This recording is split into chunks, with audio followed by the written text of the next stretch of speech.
passer à ce qui s'est passé avec deux gros témoignages sur des crises et des scandales en milieu hospitalier. Vous avez été au courant de celui de Damien, et on va parler aussi de celui de Christina. Ils ont été chacun à leur échelle témoins des failles du système de santé français. Damien a vu un jeune homme de 25 ans mourir sous ses yeux après des heures d'attente aux urgences. C'était la semaine dernière. Christina, elle, vit la peur au ventre depuis que sa fille atteinte de trisomie s'est faite agresser sexuellement au sein de l'hôpital dans lequel elle réside. On va démarrer avec le témoignage de Damien et ensuite Christina d'ailleurs sera avec nous. Le témoignage de Damien, témoin de la mort du jeune Lucas, pour ceux qui n'ont pas suivi l'affaire. Regardez. Ça fait déjà plus de 2 heures que Lucas, 25 ans, se tord de douleur, seul sur un brancard dans un couloir des urgences de l'hôpital d'hier. Je ne sais plus quoi faire, j'ai tellement mal et je me sens tellement faible. La cage thoracique est tellement douloureuse, ils ne savent pas quand il y aura un médecin de dispo, je ne sais plus quoi faire. Ses parents n'ont pas la permission d'entrer pour le voir. Lucas est en fait victime d'une infection grave à méningocoque. Au bout de 8 heures dans le couloir et un malaise, il est enfin pris en charge, trop tard. Étant donné qu'ils ont laissé le temps filer comme ça pendant des heures, ils ont condamné Lucas à mort, c'est certain. La famille a porté plainte pour homicide involontaire contre l'hôpital. Dans les lois. Ça, c'était la semaine dernière. Je voudrais vous remercier d'être avec nous. Damien, témoin de la mort de Lucas. Merci Damien, merci d'être avec nous. Vous allez nous raconter tout ça, vous allez voir, c'est complètement fou. Et je voudrais remercier Christina d'être avec nous. Merci beaucoup Christina.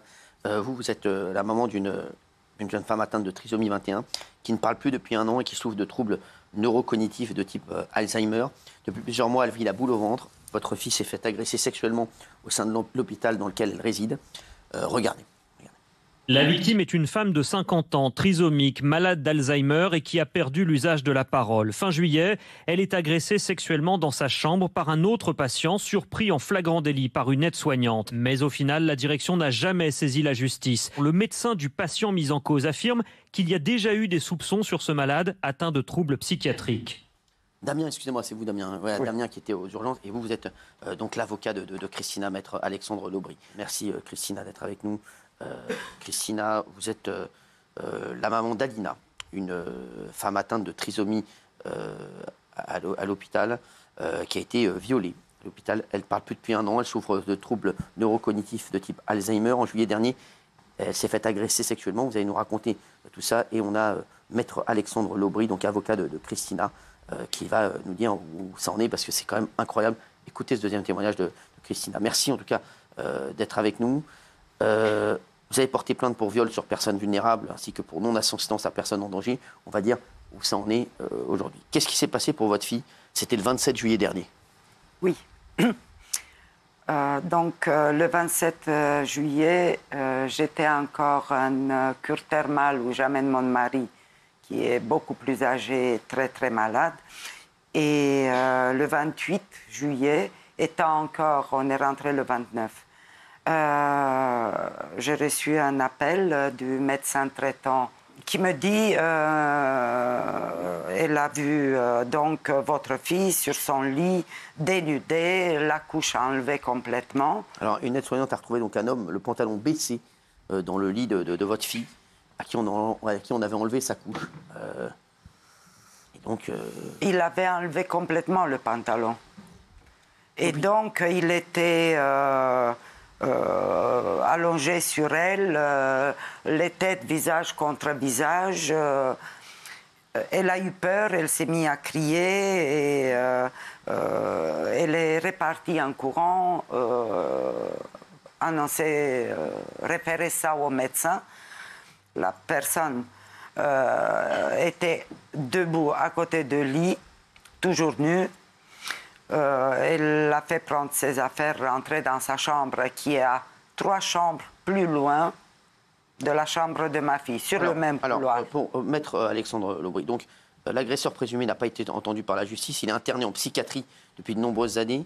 Il ne serait pas audible en raison de son état psychique d'après le parquet. Il est toutefois soupçonné d'avoir commis 2 autres faits de l'ordre de l'agression sexuelle.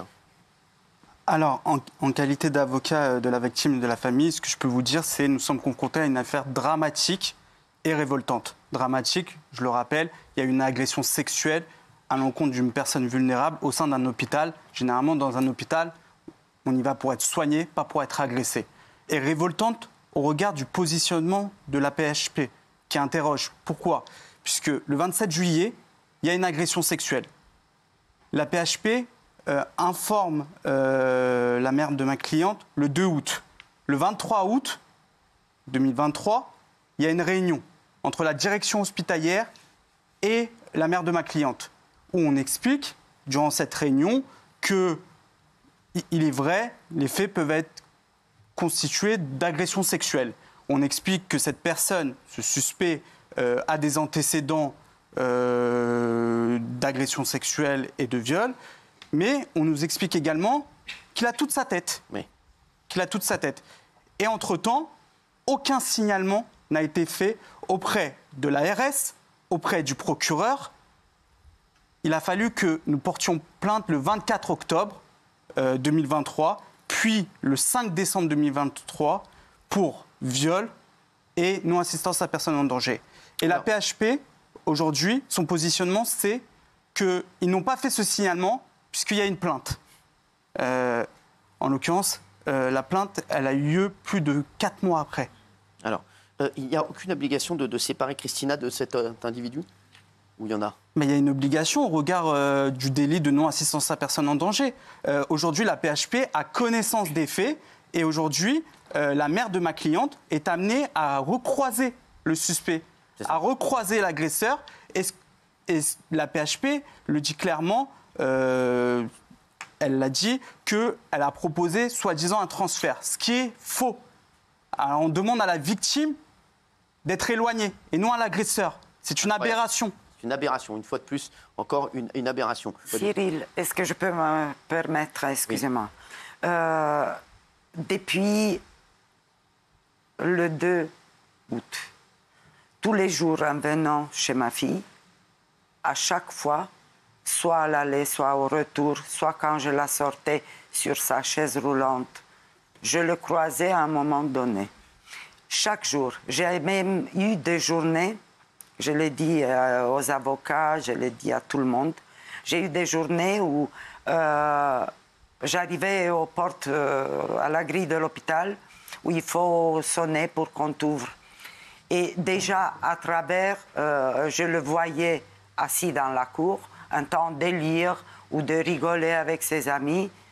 Et je m'en suis voulu après, de ma faiblesse. Mais je suis rentrée à la maison, je n'ai pas eu la force de continuer, de rentrer et de continuer.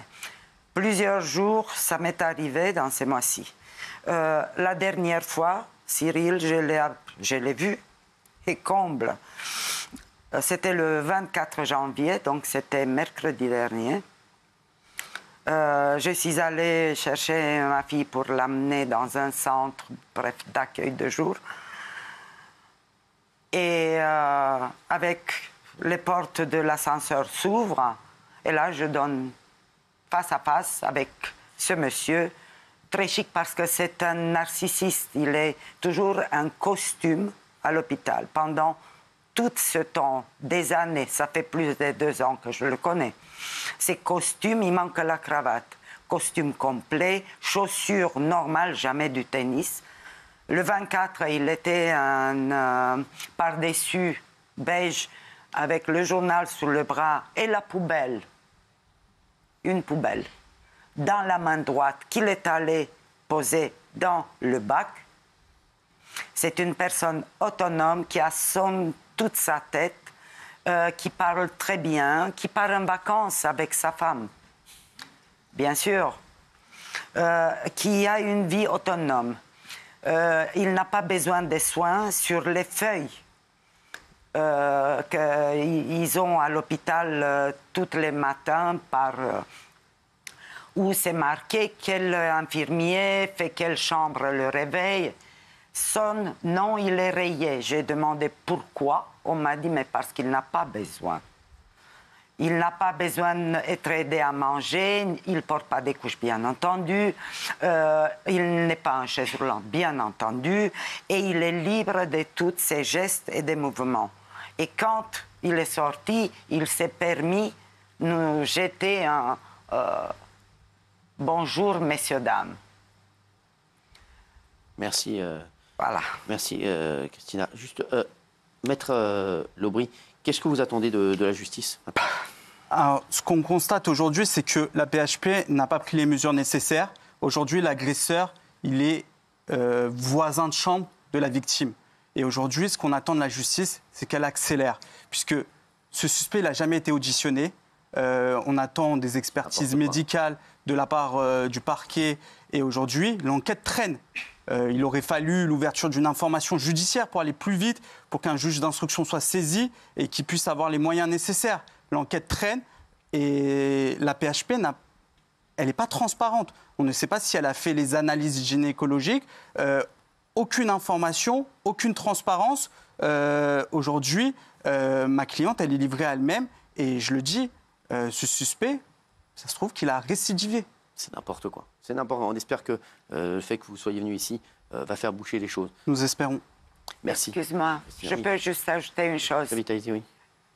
Outre le fait que la police et rien n'a été signalé, le jour même de l'agression, toutes les effets de ma fille, la couche, les draps, tout, preuves qui auraient pu être constatées de viol, toutes ont été jetées et lavées immédiatement. Incroyable. Donc, voilà. Merci.